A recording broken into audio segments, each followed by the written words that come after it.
possible talks. So today I have someone very special. When me and Chetan always used to discuss that we are husband-wife running this organization, I have never met a powerful couple or a duo running something together. So we have Kirti and Prateek with us, who are, I think they'll tell their own story or what they are doing. They're doing multiple things, and I will roll it out the way it is. But what intrigued me to talk to you all was a small thing, because we started Repos with the idea of we wanted to change the world and solve the biggest problem of the world. So Chetan and me researched what problem in the world that the planet is facing, and we came to know as carbon emissions. And that's where the idea of Repos came. And what I was very interested in is how are you all solving the problem of sustainability, fashion, technology together, and making an impact. I think I was discussing with Sumit also, my team member. And like, is there anyone who is working on technology, who is working on environment, who is working on creating an impact and something creating forward, which is very rare. And then he was like, there's someone who's doing in fashion. And I wanted to know from you, Kirti, that what intrigued your interest in fashion, and you're a software engineer, right? So wanted to know from there that what got you into fashion first. Where did that interest come? So I think when I was a little baby, all the other kids would draw mountains and the sun and the river, and I would draw fashion models, and I would color coordinate their outfits with my sketch pens. So fashion was a very internal sort of calling. It was something that I did even as a little kid. I would love to dress and pick my own outfits. My mother was a designer, so she would always, perfectly coordinate and home stitch my outfits. So it was something that was a very big part of my growing up. Later I realized there was such a strong way for us to express who we are, right? Yeah. And what we are feeling today. It tells so much about your thinking and what you're feeling. For example, wearing a sustainable fabric today communicates immediately that you're an activist that is trying to solve the carbon problem. Wearing certain kinds of styles on a certain day can express your mood for that day. So it's such an important way of expression. Right. So you started your career as a software engineer, right? Yeah. What made you jump? I want to know that, because a lot of people have a dream, Yeah. but they don't want to take that leap, or they don't want to take that risk. What Sure. is that one moment? So look, engineering I feel is basic education in India. Right. It's like all good Indian kids. I went to an engineering college, which really helped me exercise a very analytical part of my brain. Because if I was just a designer, maybe I was not a very good businesswoman. Right. But engineering helped me sort of look at things in a more holistic manner. So I did work in tech for a little bit until I got through the Tata Group's leadership program called the TAS, and soon enough Okhai sort of happened like a happenstance, right? I was exposed to this beautiful talent of these Bali women on the coast of Gujarat. And I think that moment, the entire calling of my childhood that I wanted to be in fashion and work in fashion came back as a means to help the artisans access the market and the potential that their craft had. And what they have is skills, what they need is design. And I think through the power of design, I was able to improve the products so urban women would buy them. Right. I think everyone knows what is Okhai and where it has reached. What interested me was everyone in fashion industry usually goes from here towards up. You went backwards, and especially giving that a persona. Oh, this person is into fashion. I don't think this person will go into the rural, tap the untapped potential, get them to the world. So there must be some purpose, some emotion, something linked to you that, or does it make you happy that you give some rural women some platform? I don't know, because I have not seen this honestly in my career, that a fashionist, a designer, someone who's inclined towards fashion has gone backward, gone into that last mile, captured those women, given them identity, got them on a platform and taken it global. What was that about? So I think deep inside I know that when a woman makes an income and brings it home, she buys a stake in the decision-making process of the household. She decides if the daughter will also go to school. She decides if the daughter will also go to evening tuitions, or will just the son will go, because the husband gets to decide otherwise. What will they invest in? Will they invest in having a better home, or will they invest in having a little scooty to now go and do a small business? So I think that power comes with an income. Now artisans, of course, are very good with their craft, and it's an inherited skill. But if it doesn't get converted into a business, it doesn't earn an income. So I think income is the sole purpose of what I was trying to do, because I knew the impact that income has in a very, very long, sort of many years of impact manner, as opposed to just today. So, how did you feel when one woman in the village started making her own income, taking back her own money home, and did you see some sizable difference pre and post? For sure. So, women started to make almost 3 times the amount the men make in the village. Really? Because the men are usually working on construction sites, baking stones. So when they started making 3 times, they became the most important family member. So the mother-in-law would bring the child to make her meet the mother during the break time. Men who were beating their wives were now making tiffin in the morning and dropping their wives to Okhai. So, that kind of social proof tells you that the impact is running deep. And that's incredible. I mean, it just gives goosebumps, to see. Because honestly, this generation, the Gen Z and millennials, we don't want to go back to the rural. And so what you're doing is, incredible.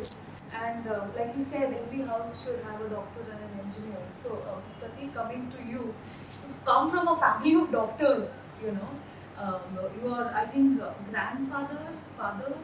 So my grandfather was a doctor, and my grandmother was a doctor back in the day. And my grandfather actually was the mayor of Mumbai, and he also went into politics, and he was in MMA. So, and he actually he was the first person to actually try to introduce ambulances as a government service. And I think again, my parents, and both my parents, my mother and my father are doctors. My uncle was in the army. So I think we come from a family of service.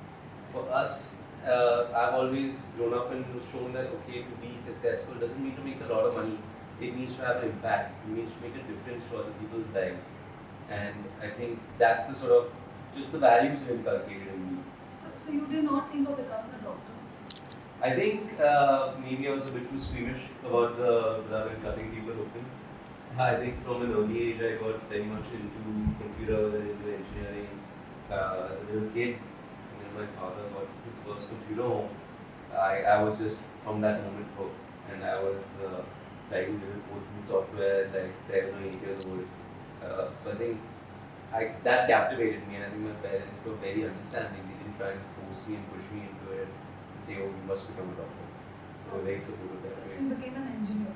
I became an engineer, I think, but I actually am still an engineer, so I'm one of those people who really did want to work on technology and continue to do so. I think it's something that brings me the most amount of joy. So, just out of context, you were into fashion and engineer. How do you guys meet? I really don't know that. It's a very interesting story. We met at a co-founder dating event. Oh, Called Trust, Find Your One True Co-Founder. So we got along really well, and we started hanging out with each other. There was no intention of starting a company at that point, but we really liked each other's company. So we, I think 2 years in, we got married. Okay. Now our wedding was the first sort of project we did together. So we invented our own wedding. You all invented, as in? We essentially looked at what was important to us, and we realized we were not particularly religious from the perspective of sort of organized religion. So we didn't want a pandit there.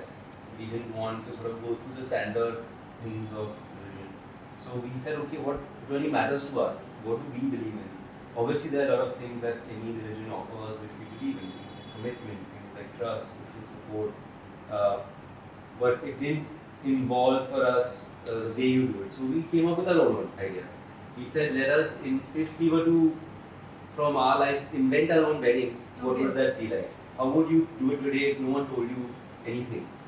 So we came up with our own rituals. We made our own rituals. So first was a union prayer ceremony where everyone, couples or families would hold hands and sit. And they, the power of imagination. Right. So it was, they had to imagine 3 minutes and 3 things. For the first 1 minute, they had to imagine a life for us together. In the second minute, they had to imagine their friendships with us as a couple now, because they only knew one of us. And the third minute, they had to pray for their own marriage, their own family, their own friendships. Wow. And the next one was to plant the tree of life. It's there upstairs.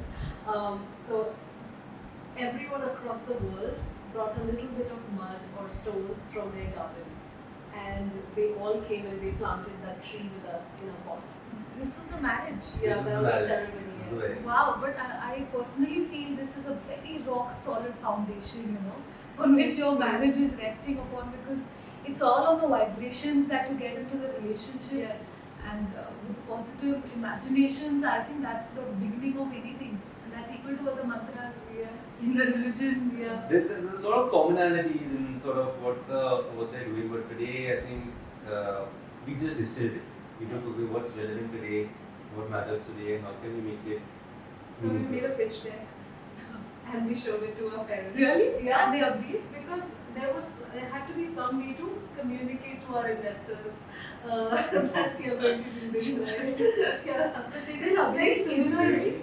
They understood, okay, these people have actually thought about it. It's not a whimsical sort of thing. They know why they're doing it. There's a reason behind everything. Wow. Decks always help. Wow. After this, I would want to know in details what all you got to do. I'll send you the deck. Because this is so interesting. So, when you were on your journey with Okhai and you were working on artificial intelligence, I suppose, for some years, how did the idea of Relove come into picture? Because that's, first of all, I need to understand, but first, technology, sustainability, fashion, how? I mean, it's new to me, honestly. So, how did this come into picture? So I think Kirti is still sort of in that space of working with fashion, but I think we got clear that okay, we see this massive problem around us, right? We see whether it's garbage everywhere, whether it's global warming, climate change, we're seeing essentially the way as we spend some time digging into the problem, we realize fundamentally there's a improper utilization of the world's resources. We're taking too much.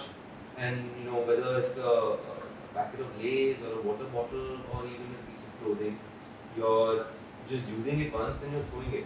And very little of that is going back. Very little of it is being efficiently used. And this is across industries, right? And how can we make this better?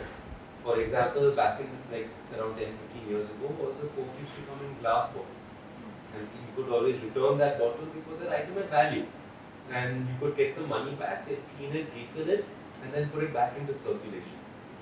Along the way, I think it got not efficient to do it, but times have changed. Now, 20 years later, we have e-commerce, we are directly consuming from the companies. What can we do now? How can we bring what was a previous more efficient way back into the 21st century?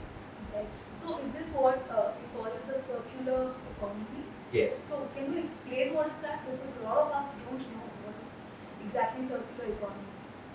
So, circular economy is basically a way of keeping the world's natural resources in use and in circulation as much as possible. And then we have a finite earth, right? Today we have finite trees, finite copper, finite steel, iron, glass. Everything is no one's making more of those things.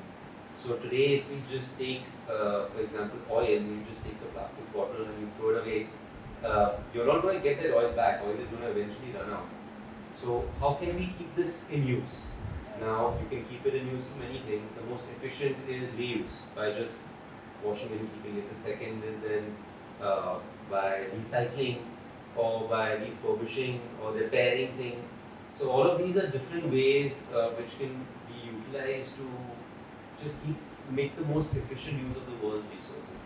Okay. I think we all should try this. We all should be aware of this concept. I think it's something from a fashion perspective. 150 billion items of clothing are produced. Only 80 billion are sold. So there is loss in that entire consumption pattern. 400 billion are thrown away. 9 billion are just lying idle in people's closets. So most of the women now, your wardrobe sizes increase so much, right? Average woman goes through 31 body changes during her lifetime. So which means that she's only wearing 20% of her wardrobe 80% of the time. Which means that even after having 3 wardrobes and under the bed, she still has nothing to wear. So how can we make this easier? How can we convert this into a shared economy? And at the same time, we're lucky that the new generation of fashionistas, the Gen Z, is very used to sharing and very used to not investing in material things but experiences. Exactly. Yeah, I think a lot of youngsters today, they don't prefer investing in a car. They might rather book a cab. Yeah. They don't want to invest in a house. Right. They might use, go and stay Yeah. on the online platforms. Yeah. I would not take the names, but this is when you started this. Did you have any apprehensions that will people buy used clothes? How many people do, or you all just started it with that confidence? Like, what was that start? Most definitely, I think we were seeing a trend during the pandemic. I think in the second wave, influencers sold their wardrobes for oxygen cylinders. Right. And influencers with millions of followers were doing this, right, to raise funds. That created a huge acceptance for thrift in the country. But if you see, even today, like youngsters are creating small thrift shops on Instagram and DMing people, they're taking clothes and they're trying to do it as a small personal initiative. So we were already seeing some signs of acceptance. However, we were apprehensive that will people actually buy pre-loved garments? And we were, to our surprise, it's actually our average days to sell right now is just 6 days. Oh. Yeah, and 89% of our inventory that comes in from people is actually sold out. Wow. But just help me understand, if I buy from Relove, someone whose clothes have already been used and they love that and they want to give it to me, how is that helping in carbon emissions or sustainability? How is this helping in that? So where does the production of a dress start? It starts with actually preparing the field, Yes. sowing the seeds of cotton, water then goes in growing that plant, then harvesting it, producing fiber out of it. From fiber you produce fabric out of it. From fabric you produce a garment out of it. 82% of carbon emissions are in this process of manufacturing. So every time you resell a product, you eliminate almost 6 times the weight of that garment in CO2. So if I had to give you a sense, around 5 kgs of CO2. Wow. And every garment, 5 to 6 kgs. If it's a heavier dress, then even more of CO2. And one tree produces 100 kgs in a year. So with a few garments, you are comparing yourself with a tree and what it does for you. And those 100 kgs would be used by 2 to 3 people to breathe. Wow. You have done a lot of study on the environmental, carbon emissions. Did you have any subject of environment in school? No. But now it's compulsory. It's there in Maharashtra, in schools. It's compulsory. It's been introduced, yes. We should know where do we create pollution. And that's why, businesses like ours, our promises in the generation that's reading about this in the schools. Right. So when you were saying that a lot of people who are doing it on a smaller scale, personal scale, with thrift stores who already. So what distinguishes Relove from other platforms, and how do you feel that this platform is different than others? I think we've really made it as easy as possible and as simple as possible for both people trying to sell the items as well as people trying to buy the items. Today, if you try and go and sell something on like an OLX or even on a website, first you have to take the items and list it, and you read the measurements again, which which is okay, what are the exact sizes and dimensions, what is the product made from. All of this is already available on the brand's website. So one is by partnering with the brands, we've given everyone a very easy access. Okay, I just go into my order history now, and I can see, okay, I just purchased this, let me try and sell it again. So the size is there, photos are there, all of that is there, it's easier. And then for the buyer also, they have a verified purchase. So they know, okay, the brand is helping the person sell this item. There can't be a fraudulent item. The brand knows that it has been sold on this day to this person. So we've made it as easy as possible for everyone. We help them with shipping, we provide the packaging item to them, we make sure that it goes from person A to it gets picked up right from your home. So by making it so really seamless, because people are really busy, you don't want to sit and haggle about the price with some random person from here to there.